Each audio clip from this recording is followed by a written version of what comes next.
पाकिस्तान और इंग्लैंड के मैच थोड़ी देर में होने वाला है सुपर 8 का। एंड कॉम्बिनेशन, सबसे इंपॉर्टेंट बात कॉम्बिनेशन की हो रही थी। जल्दी से प्लेइंग 11 पे नजर डाल लेते हैं। जो प्लेइंग 11 हमारे सारे जो एक्सपर्ट्स हैं उन्होंने बताई हैं, क्योंकि हमने इनसे मांग ली थी पहले से प्लेइंग 11। ये लोग क्या सोचते हैं कौन कौन सी प्लेइंग 11 उतारनी चाहिए, जो कि पता नहीं माइक हेसन उतारेंगे कि नहीं उतारेंगे, बिकॉज माइक हेसन तो अपनी ही धुन में है, कुछ सोच रहे हैं। सो शुरू करते हैं। सबसे पहले शाहिद आफरीदी की प्लेइंग 11 से शुरुआत करते हैं and then we'll go on further. So Shahid Afridi की प्लेइंग 11 ये आपके सामने स्क्रीन पर है। बाबर आजम से ओपन करवा रहे हैं शाहिद आफरीदी साहिबजादा फरहान के साथ, साइम अयूब, सलमान अली आगा, फखर जमान, उस्मान खान, फहीम अशरफ, नसीम शाह, अबरार, सलमान मिर्जा, उस्मान तारिक। यानी आपने सिर्फ बैटिंग ऑर्डर चेंज किया है और नसीम शाह को इन किया है। नसीम शाह एक फास्ट बॉलर हो गया जी, जेन्युइन बॉलर्स हो गए आपके, दो रेगुलर स्पिनर, तीसरा आपका साइम अयूब हो गया। हाँ। ठीक है, अगर जरूरत पड़ी तो आपके पास सलमान आगा भी हैं। बैटिंग ऑर्डर मैं फखर को इसलिए भी बीच में लेके आया कि मैं खुद यहाँ बैठे हुए सीनियर की बातें किए जा रहा हूँ कि सीनियर को होना चाहिए। हाँ। उनके पास एक डॉसन है लेफ्ट आर्म स्पिनर और आदिल है, तो वो थोड़ा सा बीच में जो है ना वो मैं समझता हूँ कि जरूरत है, वो एक खब्बे बैट्समैन की जरूरत है। हाँ। अगर राइट हैंडर दोनों बॉलर्स को फेस करेंगे थोड़ा सा स्ट्रगल करेंगे मेरी नज़र में, लेकिन मैं समझता हूँ कि फ़खर का होना ज़रूरी है। और बाकी अगर आपने बाबर को खिलाना है तो बाबर का तो कहते पहले दिन से कह रहा हूँ कि चौथा नंबर नहीं बनता, खिलाना है तो एज ओपनर ही खिलाएं उसको। ये बेस्ट 11 बनती है, ये बेस्ट 11 बनती है। लेकिन अगर माइक हसन होता ना इनके टाइम पे, हाँ। तो इनकी जगह शदाब खिलाता, तो सीफ भाई की जगह सलमान अली आगा खिलाता।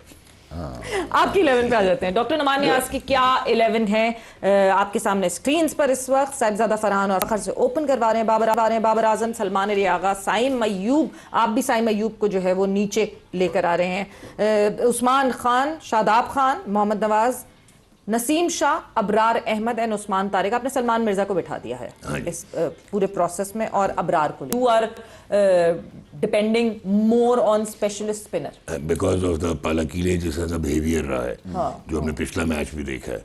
अच्छा, पालकिले की कंडीशंस पे हम आएंगे, बिकॉज क्या पिछला वाला match was that actually how Pallekele always behave या इट वाज डिफरेंट। तौसीफ साहब की 11 की तरफ जो है वो मूव ऑन करते हैं और तौसीफ साहब की 11 इज दी सेम 11 जो कि न्यूजीलैंड के खिलाफ खिलाई गई थी। बिकॉज तौसीफ साहब का तो मानना है कि माइक हेसन ने कुछ करना ही नहीं है, तो मैं क्या बताऊं, मुझे क्या जरूरत है कुछ बताने की, बिकॉज वो तो कुछ मानेगा ही नहीं। तो साहिबजादा फरहान, साइम अयूब ओपन कर रहे हैं, सलमान, बाबर, उस्मान खान, फखर जमान, शादाब खान, नवाज, फहीम अशरफ, सलमान मिर्जा, उस्मान तारिक। सो तौसीफ साहब आप ही से सबसे पहले शुरू करती हूँ।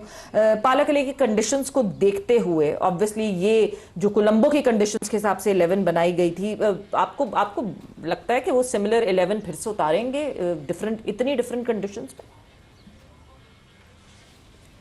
देखिए, मैं तो इनके थ्रू आउट जो ये लोग कर रहे हैं, मैं उस उनके दिमाग पे इसलिए गया हूँ मैं, इसलिए ये इनको समझ नहीं आती है ना कि क्या कर रहे हैं क्या नहीं। पाले किले तो ठीक है अपनी जगह, इनकी पोजीशन क्या है। पाले किले तो पिच की बिहेवियर ये सबको पता है। इनका क्या बिहेवियर है 11 खिलाने का, ये मैंने देखना है आज। नाफे को खिला के हटा के फखर को डाला उन्होंने। हाँ। तो वो उसका तो कसूर ही कोई नहीं था, तो फिर उसको क्यों हटा दिया। तो मेरे हिसाब से तो मैं इनके माइंड गेम को समझ रहा हूँ। अब करेंगे तो बहुत अच्छी बात है अगर ये चेंज करते हैं। मुझे नहीं लग रहा कि ये अबरार को भी आप ले आए और बाकी भी तो आप जिनको बाहर कर रहे हैं वो मेरा दिमाग इनसे काम नहीं कर रहा है। इसलिए नहीं कर रहा कि ये शुरू से जो हम कहते हैं वो बाद में वो अप्लाई कर देते हैं, ये लोग कर देते हैं। और अभी हमने देखा नाफे के लिए इतना बोला गया, नाफे को डाल दिया, फिर नाफे को मतलब हमारा कहने पे वो अगर अप्लाई कर रहे हैं तो वो क्यों है इस जॉब पे? हमारे कहने पे, मतलब अगर हमारे कहने पे, मीडिया के कहने पे वो अप्लाई कर रहे हैं, सोशल मीडिया के कहने पे अप्लाई कर रहे हैं, तो फिर दो चीजें बहुत इंपॉर्टेंट हैं। एक तो आप खुशकिस्मत हैं कि उस दिन बारिश हो गई, अब टॉस जीत के खेल गए थे, यानी कि फिंगर स्पिनर्स के साथ आपने बूंदे पड़ रही और आप बैटिंग कर रहे हैं। सेम टीम तकरीबन, ओवर कम होने उसके बावजूद सेम टीम और सेम टीम। बाबर को आप खुद ही अपने आप को कॉन्ट्राडिक्ट कर रहे थे। उसके बाद आपने नीचे डेथ ओवर्स करने के साथ गीले गेंद से, तो एक तो ये चीज़ है। सेकेंडली एक और एस्टॉनिशिंग चीज़ है कि बहुत बातें हो रही हैं साहिबजादा फरहान की, और वो भी प्रेस कॉन्फ्रेंस में आके बड़ी कॉन्फिडेंस के साथ बात कर रहा है। उसके रन हैं 220, सेकेंड हाईएस्ट है 88, तो कमाल ये है कि उसके 220 जो हैं वो किसके अगेंस्ट हैं? यूएसए, नेदरलैंड और नामीबिया, और इंडिया के अगेंस्ट उसका 0 है। ठीक है, ये आपका मोस्ट इनफॉर्म बैट्समैन है। उसके बाद किसी ने रन किए नहीं हुए, सारों ने मिला के 220 बनते, देन डिसऑनेस्ट सिलेक्शन कर रहा है। मैं तो बहुत बोल्डली कहूँगा कि जिस तरह शादाब को रिटेन करना और उसके बाद इब्रार को बाहर बैठाना, उसके बाद यूटिलाइजेशन ऑफ रिसोर्सेज जिस तरह वो कर रहा है, साइम अयूब को ये शायद बिल्कुल ठीक कह रहे हैं। डिसऑनेस्ट सिलेक्शन, क्या डिसऑनेस्ट सिलेक्शन क्यों हो रही है? क्या हो गया माइक हैसन के ऊपर? किस चीज का प्रेशर है? कहां से प्रेशर है? ब्रेक पर जा रहे बात है। जो सबसे ज्यादा अगर मैं कहूं कि किसी ने चैलेंज किया इंग्लैंड को और आदिल राशिद को हैंडल किया, दैट वाज नेपाल ने जिस तरह का चैलेंज पुटअप किया था। ओके, डिफरेंट कंडीशंस व्हाटसोएवर, मगर क्या कहीं ना कहीं पाकिस्तान टीम मैनेजमेंट में देखी होंगी ये सारी चीजें? किसने कहा, किसको कैसे चैलेंज किया, हम प्लान कर सकें, कुछ ऐसी प्लानिंग? डेफिनेटली सवेरा, जब आप एक बड़े गेम के अंदर उतरते हैं तो आप जो प्रोफेशनल लोगों की जो मैं बात करूंगा वो अपना होमवर्क करके जाते हैं और कोशिश उनकी ये होती है कि लंबी लंबी मीटिंगों के अंदर जो बातें डिस्कस हुई भी हो उन्हीं प्लान को एग्जीक्यूट भी किया जाए। असल इंपॉर्टेंट चीज़ ये, बातें तो मीटिंगें तो बहुत लंबी होती हैं लेकिन एग्जीक्यूशन सबसे इंपॉर्टेंट चीज़ है प्लेयर्स की तरफ से। तो मेरे ख्याल में एक उनको भी पता है मैच की इंपॉर्टेंस, पाकिस्तान टीम हर इंडिविजुअल प्लेयर्स को भी पता है कि उनकी परफॉर्मेंस कितनी इंपॉर्टेंट है। हर एक को अपनी रिस्पॉन्सिबिलिटी को सामने रखना पड़ेगा। कंडीशन हमें कंपेयर टू इंग्लैंड हमें ज्यादा सूट करती है।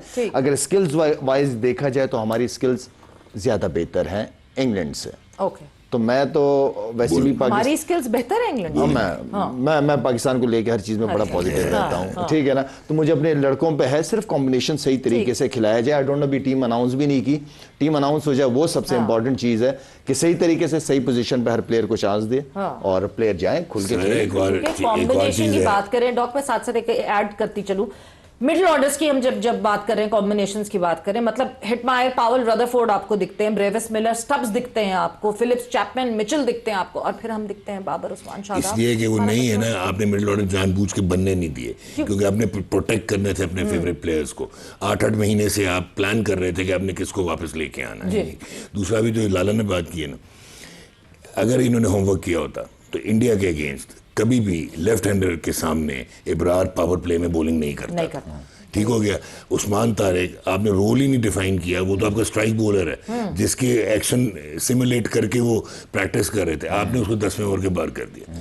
आप शादाब को लेके आए एक लेफ्ट हैंडर के सामने जो कि 17 रन के बाद आपने उसको प्रोटेक्ट कर लिया। नामीबिया के अगेंस्ट आप उसको नंबर 4 पे भेज रहे हैं उस्मान के ऊपर, ताकि वो कोई परफॉर्मेंस हो जाए, ताकि हम जस्टिफाई करें कि he should be part of the team.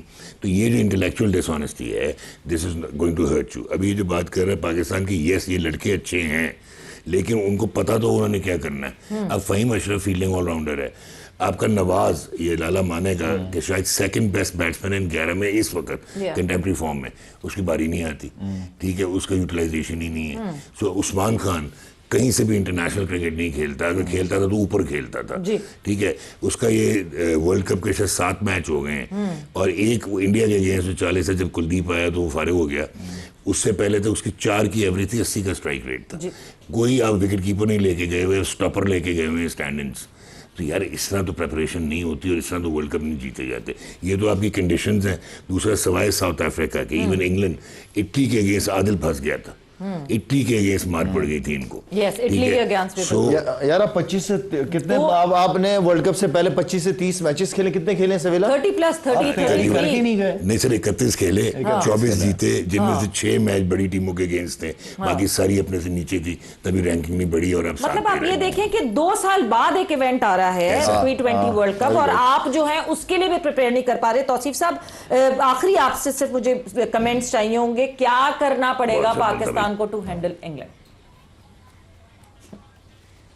Extraordinary और मुझे बड़ी होप है इस पे कि कॉम्बिनेशन की तो इतनी हमने बातें की, मुझे तो हैरत सिर्फ इस बात का है कि आपका हेड कोच जो मेन आदमी है वो 11 में खेलने वाले प्लेयर को आएँ बाएँ शाएँ कर रहा है। ये इससे बढ़ के और क्या हो सकता है? आप अंदाज़ा लगा लें कि वो बाबर के बारे में किस तरह की रिमार्क्स दे रहा है।